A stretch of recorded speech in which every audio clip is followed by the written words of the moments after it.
Welcome back to Sports Blitz Live. Luke Robinson here with the legend, Coach Bill Oliver. Of course, he's well known here throughout the state, no doubt about it. We're here at Russell Medical Center. They're having a prostate exam. It's Prostate Awareness Month, and really, it's a great time to go get checked. We've talked about it the entire show. Can't stress it enough. Everybody, especially if you're close to the age of 50, need to go get yourself checked out, and Russell Medical Center is the place to go, no doubt about it. Coach Oliver, you had a good little story for me, and I'm going to let you tell the good folks about it, about relating to this. Well, first of all, I recommend what you just said, 50 and above, certainly take every precaution. It is important, and I've done so, even though I'm older and everything now, and it's paid dividends to have knowledge. But I got to tell you a story that's a true story. My ex-roommate in college, we call and check on one another quite often, and he's been doing the same thing, checking his and everything through the years, and we discussed it. But he called and speak to me, and asked my wife Sue. I said, I'd like to speak to brother, and I said, well, he's gone. He's gone to town. I said, well, what's he doing? She said, well, he's up there going around telling everybody bragging about how big his prostate is. But you'd have to know my roommate in college. He's quite a character and a great guy. Well, that's a pretty good story. Coach Oliver, of course, is getting your prostate examined and making sure that you're healthy is certainly no laughing matter, but every now and again, you need to add a little levity to the situation. So I think that that's a fantastic story. Well, look, we've been telling you all day long and all show long about how wonderful Russell Medical Center is and what a great thing that they're doing here with this prostate awareness. Coach, let's talk a little bit sports, because really that's what everybody would like to hear you talk about. I mean, if you want to talk about the size of your prostate, that's up to you. Well, let's talk we about need it sports. because all the conference realignment stuff, I tell you what, it's a good thing the ball game's being played. You've got to talk about it just about daily. But, Coach, how does it feel to always be the team, the 1992 defense? Whenever somebody talks about a defense, they say this team is very close to being like the 1992 Alabama defense. That's got to give you a great sense of pride, doesn't it? Certainly, and there's some other teams that, such as '79, that's so close, and it's hard to compare because it's a different time, a different era, and several years had gone by since the '79 team that was so special, it was unbelievable, and it's hard for people to remember back to there. But the '92 team,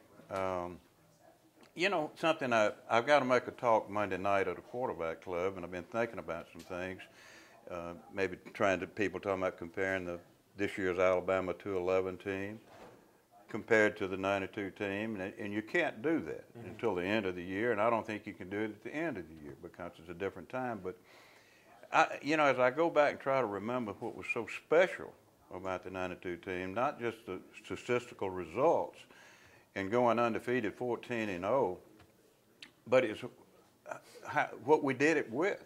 People said, boy, they're loaded. They got so many football players, it's unbelievable. Yeah. And we did, but the numbers were not nearly as high as you might say that a team that went undefeated, such as having depth, 2.5, 3 deep, and things of that nature. We had 11 positions, of course, and we did it with 17 players, and that's it. And the beauty of what our players did in adjusting to give us more depth with a reduced number was to be multiple, to give us insurance, being able to play a 4-man front, a 3-man front. Guys learning to play 3 and 4 positions, and that made us multiple, and it's absolutely incredible how we could exchange, like playing Miami, having a group on the field, and we'd say, all right, we got a group on the sideline, and like I was in the press box, I'd say, hold them, hold them, hold them. Already called the defense, we go over there and you're going to exchange, and how they could run on the field with an exchange and not have too many people on the field or not enough people. So we had some pretty smart guys, we really did. Not only were they talented ability-wise, but they were very intelligent too. Well, Coach, LSU and Alabama both have pretty stout defenses this year. There's no doubt about it. I want you to switch hats for a second. If you were trying to attack either of those defenses, what would you do? Well, I don't know that much about LSU, and I don't know enough about Alabama except what little I've watched on TV. And when I say little, I can watch the whole ball game and turn around, but if I don't go and study it, I can't give you a real good answer. But I do know that people that have a tendency to do a lot, I call it TD, trickery and deceit or whatever, you know. The thing that I would always worry about is somebody running directly at me and trying to cram it down my throat. You know, that, and all this stuff, just like people talk about the spread offense. And what do you think about it? They say, well, it's easy to, all this stuff, people, you're running backwards and all that stuff trying to defend something, you know. But I just think that play action passes are extremely hard to defend against. If it's a team that drops back and stays with the quarterback in the pocket, it's easy to, and that's 100% basically, or 95. That's easy to defend, or easier, let's put it that way. But the hardest thing to defend is people that are talented, and I think that across the board, both teams that you just mentioned are absolutely blessed with a wealth of talent across the board on both sides of the football. Well, Coach, we know that Auburn's had their issues on defense this year. Any advice for the Auburn coaching staff without stepping on too many toes there? I mean, is there anything you would do differently? Do you think it's just a matter of they're having too many young players at key positions this year? Do you think they've just had bad matchups so far to date? Any advice at all? Well, I heard a comment the other day. They've been inconsistently consistent, and I don't know how you. That's a peculiar thing, but to say, but you know, you have to start with whatever you've got. Mm-hmm. And let's say youth. What is youth? Is it a freshman? Is it a sophomore? A redshirt freshman? Or whatever. It is, whatever you've got to go with it. And there's no need in talking about it. You can't change it. If that's the best you've got, and that's who it is, sprinkled in with seniors, juniors, or whatever. The only thing, my philosophy, I used to tell freshmen, let's take Deshae Townsend, Cedric Samuel, Fernando Bryant, some guys that coached, and E.J. Jr. that played linebacker and all through the years. We played a lot of true freshmen, but if it was a defensive back that I personally coach, you know, position-wise, if he was like Deshae Townsend, he started day one. Mm-hmm. Fernando Bryant started day one. Cedric Samuel, all those guys, you're going to start as a true freshman, even though we've only had 25 or 7 practices with you. Keep everything to a minimum and do some things coverage-wise, say, to protect those guys. And still try not to hurt the rest of the team by just trying to cover up here. But after, let's say 25% of the opening part of the season or a fourth of the season, after that, you're not considered a freshman. So you need to start thinking that you're a sophomore. And if you're a sophomore, then you need to think you're a junior and turn the page on the other side with a sophomore. And that's with maturity and the time that you're spending on the field. And that time ought to make you better and better and better to where a freshman says, by gosh, I'm not a true freshman now. I am easing into that forecast of a sophomore. So I tried to sell that to the best of my ability and tried to make them think that, made them much more mature, let's put it that way.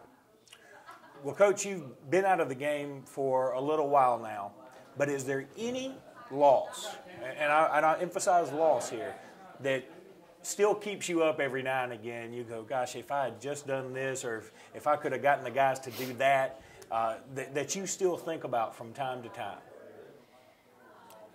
Well, the worst 2 experiences I ever had was in 1972 when Auburn blocked the 2 punts, and we put our second defense in on a series, and it was just enough with Auburn made enough first downs to kick gosh, right at a 60-yard field goal or something like that. And of course, we know what the score of the game was, and that field goal was important at the end of the day after the 2 block punts. Should we do second thinking? Didn't have but 50-something yards total offense that day, and that was primarily against the first defense. So I reckon, you see, but it's hard to second guess yourself, you know. And they didn't have the ball that much. We had it most of the time. The next one, I think about the 5 overtime thing when I was at Auburn against Georgia. You're talking about a catastrophe. My gosh, this is the worst. We only had 2 starters on defense during the overtime. That's all we had. And wasn't just helpless, really and truly, just like having your hands tied. But it never should have gotten to that point. And I've second guessed 1,000 times, but when you sit there and everybody's hurt, who do you second guess with? The best you got. So just try to do the best you can and hope by the end of the day, you got the W. Well, Coach, thanks so much for being out here, and thanks for promoting awareness on having your prostate examined. I mean, listen, it's so crucial and so key. And look, you're the Minister of Defense, and I'm glad that they brought somebody up here to talk about defense. You want to defend yourself against prostate cancer, and this is the best way to do it. Come on out to Russell Medical Center. It's one of the best facilities in the country.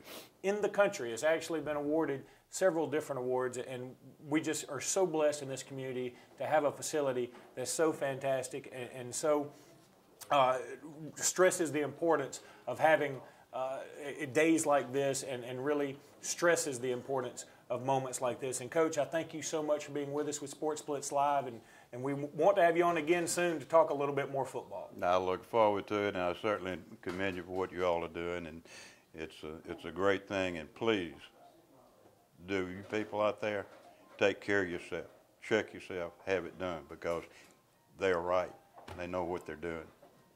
The great Bill Oliver. Well, that's going to wrap it up here from Russell Medical Center. We certainly do appreciate your watching the program, and we certainly do hope that we have influenced you to go have yourself checked out for this great event that Russell Medical Center is putting on. They can do it all the time. Today, I know that this is actually going to be on a delay. It's $10 today here at Russell Medical Center, but come anytime. It's never, never too late to go have yourself checked out. That's going to do it for Sports Blitz Live. I'm Luke Robinson. We'll see you next time.